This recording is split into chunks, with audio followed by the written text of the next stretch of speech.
கற்றது உலகளவாகவும் கல்லாதது கைமண்ணளவாகவும் இருக்கட்டும். Hello everyone, எல்லாரும் எப்படி இருக்கீங்க? நல்லா இருக்கீங்களா? இனி நான் உங்கள்கிட்ட பேச டாபிக் என்ன அப்படின்னு பார்த்தீங்கன்னா தர்மஸ்தலா இஷ்யூ. மிகப்பெரிய அப்டேட். இன்னைக்கு நான் நிறைய விஷயங்கள் இந்த வீடியோ நான் உங்கள்கிட்ட பேச போறேன். தர்மஸ்தலா அப்படிங்கிற ஒரு இஷ்யூ வந்து கிட்டத்தட்ட இந்தியா லெவலில் சென்சேஷனாக போயிட்டு ஒரு விஷயம் அப்படின்னு சொல்லலாம். இன்னைக்கு வரைக்கும் மாஸ்ட் மேன் ஒருத்தர் தான் வந்து நான் தான் எல்லாத்தையுமே பார்த்தேன் அப்படின்ற மாதிரி சொல்லி நான் தான் எல்லாத்தையுமே பண்ணேன் அப்படின்னு சொல்லி சரண்டராகி எலும்பு கூடெல்லாம் எடுத்துட்டு போய் சரண்டரான ஒரு நபர் தான் வந்து அந்த மாஸ்ட் மேன்.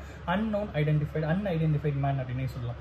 ஸோ அடுத்து இன்னொருத்தர் வந்து நானும் பார்த்தேன் அப்படின்னு சொல்லி இன்னொருத்தர் வந்து சரண்டர் ஆகிறாரு. அவர் வந்து தப்பு எதுவும் பண்ணல. அவர் வந்து ஐ விட்னஸ் தான். நான் லாங்கிலேருந்து இந்த விஷயத்தை பார்த்தேன் அப்படின்ற மாதிரி சொல்றாரு. அவர் என்ன சொல்றாரு அப்படின்னு பார்த்தீங்கன்னா, ஒரு 2010 2014 அந்த பீரியட்ல நான் வந்து என்ன பண்ணேன் பார்த்தீங்கன்னா, ஒரு பொண்ணை ஒரு டீகம்போஸ் ஸ்டேஜில் இருக்கிற ஒரு பொண்ணை ஒரு சிலர்லாம் என்ன பண்ணாங்கன்னா தர்மஸ்தலாவில் ஒரு ஃபாரஸ்ட் எடுத்து போயிட்டு புதைச்சாங்க.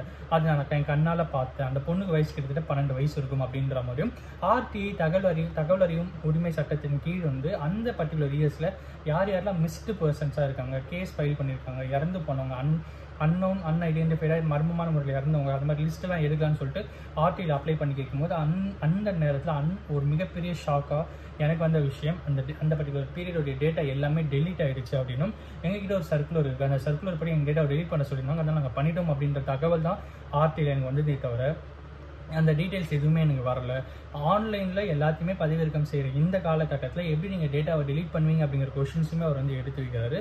ஒரு மிகப்பெரிய ஒரு பெரிய இஷ்யூவாகவே இது வந்து போயிட்டுருக்கு அப்படின்னே சொல்லலாம். அவர் என்ன சொன்னார், இவன் டீகம்போஸ் செய்து ஒரு பொண்ணுடைய உடலை நான் பார்த்தேன். அதுக்கப்புறம் நான் வந்து எத்தனையோ முறை காண்டாக்ட் பண்ண ட்ரை பண்ணேன். என்னால் எதுவுமே பண்ண முடியல. அதுக்கான முக்கியமான காரணம் வந்து என் சொந்தக்கார பொண்ணு ஒருத்தர் பத்மலதா அப்படிங்கிற ஒருத்தரை நான் வந்து இழந்திருக்கேன் அப்படின்னு சொல்லி ஜெயந்த் அப்படிங்கிற ஒருத்தர் வந்து சரண்டர் இருக்கார். சரண்டர் இன் த சென்ஸ் நானும் ஐவிட்னஸாக சேர்த்துக்கோங்க அப்படின்னு சொல்லி முன் வந்திருக்காரு அப்படின்னே சொல்லலாம்.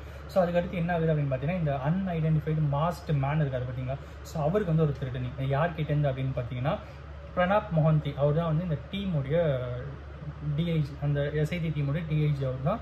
ஸோ அவர் தான் லீட் பண்ணுற டீம் தான் அந்த தர்மஸ்தலா இஷ்யூடைய டீம், இன்வெஸ்டிகேட் பண்ணுற டீமுடைய லீடர் யார் அப்படின்னு பார்த்தீங்கன்னா பிரணாப் மோஹந்தி சார் அவர்கள் தான், ரெஸ்பெக்டட் பர்சன்.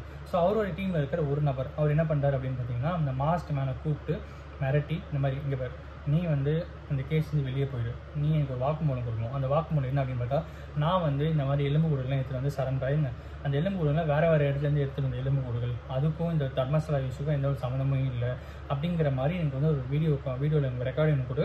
ஸோ அதை வச்சு இந்த பிரச்சனை நாங்கள் வெளியே வந்துடும் அப்படின்ற மாதிரி அவர் சொல்லியிருக்காரு அப்படிங்கிறது தெரிய வருது. ஸோ அப்புறம் மாஸ்டர் மேன் என்ன பண்ணாருன்னா, அவருடைய லாயர், சுப்ரீம் கோர்ட் லாயர், அவர்கிட்ட கான்டாக்ட் பண்ணி பேசி அவர் இந்த டிஐஜி பிரணாப் மோஹந்தி அவர்கிட்ட பேசி இம்மீடியட்டாக பிரணாப் மோஹந்தி அவர்கள் என்ன பண்ணாருன்னா அந்த பர்டிகுலர் பர்சனை இந்த டீம்லேருந்தே வந்து ரிமூவ் பண்ணிட்டாரு.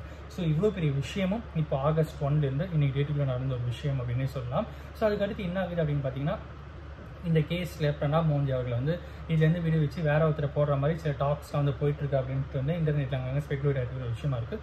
பட் இன்னைக்கு வரைக்கும் ஆத்தென்டிகேட்டடாக அந்த மாதிரி ஒரு தகவல் எதுவுமே அஃபிஷியலாக வரல அப்படிங்கிறதையுமே இந்த வீடியோ மூலிமா நான் உங்ககிட்ட சொல்லிக்கிறேன். ஸோஃபார் இந்த வீடியோ இருக்கிற இந்த மொமெண்ட் வரைக்கும் பிரணாப் மோஹந்தி அவர்கள் தான் SIT டீம் வந்து லீட் பண்ணிட்டு போயிட்டு இருக்க ஒருத்தர் அப்படின்னே சொல்லலாம். இன்றைக்கும் கிட்டத்தட்ட 100 எலும்பு கூடுகள் வந்து கண்டுபிடிக்கப்பட்டிருக்கு அப்படிங்கிறதுமே வந்து மார்க் பண்ண வேண்டிய ஒரு விஷயம் அப்படின்னே சொல்லலாம். ஸோ நிறைய இன்டர்நெட்டில் வந்து நிறைய விஷயங்கள் வந்து பேசிட்டு இருக்காங்க. பட் இருந்தாலும் ட்ரஸ்டட் சோர்ஸாக சில விஷயங்கள் மட்டும்தான் இருக்கும். அதை மட்டுமே இந்த வீடியோவில் உங்ககிட்ட பேசணும் அப்படின்ட்டு நினைக்கிறேன். ஸோ அடுத்து என்ன ஆகுது அப்படின்னு பார்த்தீங்கன்னா, ஒரு 3 விமென்ஸ் அவங்க தான் வந்து இந்த இதில் பாதிக்கப்பட்டதில் முக்கியமான இன்னைக்கு வரைக்கும் ஐடென்டிஃபை பண்ணப்பட்ட பர்சன்ஸ் அப்படின்னு சொல்லலாம். ஒன்று நான் முன்னாடியே சொன்ன இந்த பத்மலதா அப்படின்றவங்க. அவங்க யார் அப்படின்னு பார்த்தா 1986 பத்மலதா அப்படின்றவங்களுடைய அப்பா வந்து ஒரு கட்சி மூலியமாக எலெக்ஷனில் அந்த பர்டிகுலர் பிளேஸில் எலெக்ஷனில் நிற்கிறாரு, பஞ்சாயத்து போர்டில் ஏதோ வந்து நிற்கிறாரு. ஸோ அப்போ அங்கே இருக்கிற சிலர்லாம் வந்து இங்கே பாருங்க எலெக்ஷனாக நிற்கக்கூடாது, நீ வந்து வாபஸ் வாங்கிக்கோ அப்படின்னு சொல்லி மிரட்டியிருக்காங்க. ஸோ அதையுமே தாண்டி அவர் நின்று தோத்துட்டாரு. பட் அந்த டைமில் இவர் நின்னாரு அப்படிங்கிற காண்டில் அவங்களோட பொண்ணை வந்து கடத்திட்டு போயிட்டாங்க. அவங்களோட பொண்ணு தான் பத்மலதான்றவங்க கடத்திட்டு போயிட்டு 56 நாளுக்கு அப்புறம் அந்த பொண்ணுடைய உடல் மட்டும்தான் கிடச்சிது. ஓகேங்களா. ஸோ இதுதான் அவரை வந்து இன்சிஸ்ட் பண்ணி நான் வந்து வெளியே போயிட்டு சொல்லணும் அப்படின்னு ட்ரை பண்ண அப்படின்னு சொல்லி இந்த ஜெயந்த் அப்படிங்கிறவர் வந்து முன் வந்த ஒரு பர்சனோட பேர் வந்து ஜெயந்த். ஸோ ரெண்டாவது ஒரு பர்சன் யார் அப்படின்னு பார்த்தீங்கன்னா வேதவள்ளி அப்படிங்கிற ஒரு விமன். ஸோ அவங்க வந்து அங்கே இருக்கிற ஸ்கூலில் வந்து ஒர்க் பண்ணிட்டு வந்தார். ப்ரொமோஷன் ஆகிற ஸ்டேஜில் சில ஒரு சில இஷ்யூஸ்னால வந்து அந்த ப்ரொமோஷன் தள்ளி போகுது. அதை எதிர்த்து இவங்க குரல் கொடுக்குறாங்க, கோர்ட் வரைக்கும் போகிறாங்க. அந்த காண்டில் அங்கே இருக்கிற சிலர் என்ன பண்ணாங்கன்னா அவங்கள பாலியல் வன்புணர்வு செய்யப்பட்டு கொலை செய்யப்பட்டார்கள் அப்படிங்கிறதும், அதுக்கப்புறம் கம்ப்ளைண்ட் கொடுக்க போனால் அவங்க ஹஸ்பண்ட் மேலேயே கேஸை போட்டு அவங்க ஹஸ்பண்டே 3 வருஷம் ஜெயிலில் வச்சிருக்காங்க அப்படிங்கிற கதையுமே வந்து வெளியே வந்திருக்கு அப்படின்னே சொல்லலாம். இது இன்னொரு பக்கம் நடந்த ஒரு சம்பவம். ஸோ மூணாவதாக நிறைய பேர் ஆன்லைனில் பார்த்துட்டு இருக்கிற ஒரு பெண், ஒரு டீனேஜ் உமன் நேத்ராவதி ரிவர் பக்கத்தில் மர்மமான முறையில் இறந்துருந்தாங்க. ஸோ இன்றைக்கி வரைக்கும் அவங்க எப்படி இறந்தாங்கன்றே தெரியாத அளவுக்கு ஒரு விஷயம் போயிட்டு அப்படின்னு சொன்னாங்க பார்த்தீங்களா.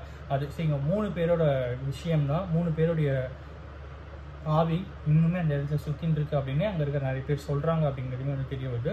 ஸோ ஃபார் இன்னைக்கு தர்மஸ்தலா அப்படின்ட்டு வரும்போது இவ்வளோ பெரிய இஷ்யூ முன்னாடி இருந்தாலும் தி திங் இஸ் ஒரு ஊர், ஓகேங்களா. ஸோ தர்மஸ்தலா அப்படிங்கிறது ஏன் இவ்வளோ பெரிய இதே விஷயம் ஒரு நார்மல் ஊரில் நடந்திருந்தாலும் அது சென்சேஷன் தான் ஆகும், ஓகேங்களா.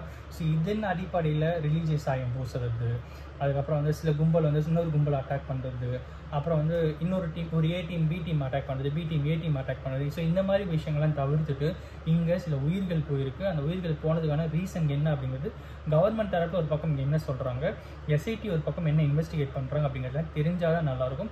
எஸ்ஐடியில் இவ்வளோ எலும்புகள் எடுத்து டிஎன்ஏலாம் எடுத்து ஃபைண்ட் அவுட் பண்ணாலும் அதை மேட்ச் பண்ணுற டேட்டா அப்படிங்கிறது இன்றைக்கி இல்லை அப்படிங்கிற மாதிரி தான் மிகப்பெரிய குற்றச்சாட்டாக இருக்குது அப்படின்னு சொல்லி தான் இந்த ஜெயந்த் அப்படிங்கிறவங்க சொல்கிறாங்க.